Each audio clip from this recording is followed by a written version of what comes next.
Okay, so in today's video, we're going to be discussing dust shroud brushes.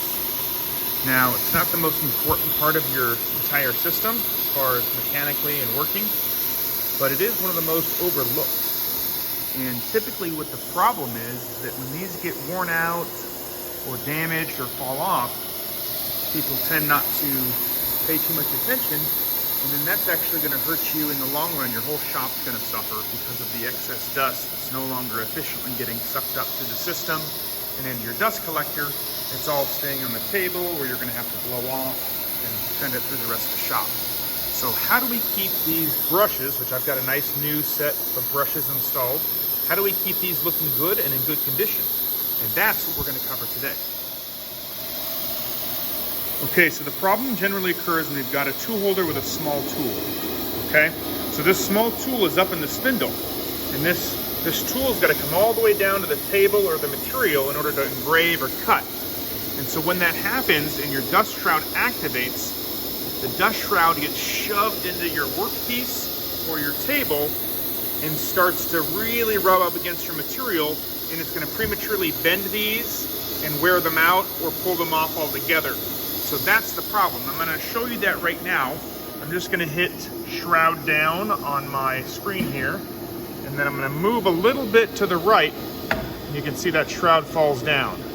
And so now, if I was actually cutting with this tool, it would be even a little bit lower, but that's almost all the way to my frame here on the dust shroud, and it's really bending those brushes up. And so we want to avoid that at all costs. But you'll definitely go into shops, you'll see people running like that. And yeah, that wouldn't take very long to wear those brushes out. They're going to become ineffective, and you're going to have a dust problem. So let's bring that back up. And so it's really a simple fix to eliminate that. There's a couple of options. First, we can actually get an extended length tool holder. And so the distance right in here would be longer. And so you could use the same tool, you would put it in the same exact distance into the collet, but the actual tool holder itself is longer, which means when the dust shroud comes down, it's not going to be so far into your material or into your table. So that's one method. So if you've got a good setup on your dust shroud, you like where it's going for the majority of your tools, but you just have one or two tools that are really, really short, then the extended tool holder is probably the best option for you there. Here's a quick view of an extended length tool holder and what that looks like. Let's say you don't have an extended tool holder, or you really just want to change the way your dust collector operates and where it stops as far as the travel. Super simple fix. And I will put the link in the description below on where you can pick this up, but it's just a split collar shaft. And we're going to install those on the dust shroud. Now, some machines come with them standard, and some machines do not. So it just depends on what machine you have. But I've got the same size shaft on both sides, riding up and down. And I'm just going to install one on each side. Now, the first thing you're going to have to do, if your machine is not an identical machine to mine, is you're going to take a set of calipers, and you're going to measure, if I can get it in here right, we're going to measure the diameter of that rod. And in this case, it's 0.470 inches. And if we calculate that out, we're talking about 12 millimeters approximately. If you buy something oversized, it's not going to work. I tried a 1/2 inch, does not work on this particular size shaft. So I ordered a set of 12 millimeter split collar. So all we're going to do now is place this on the top here, and then we will calculate the right position where we want to put this and do the same exact distance on both sides.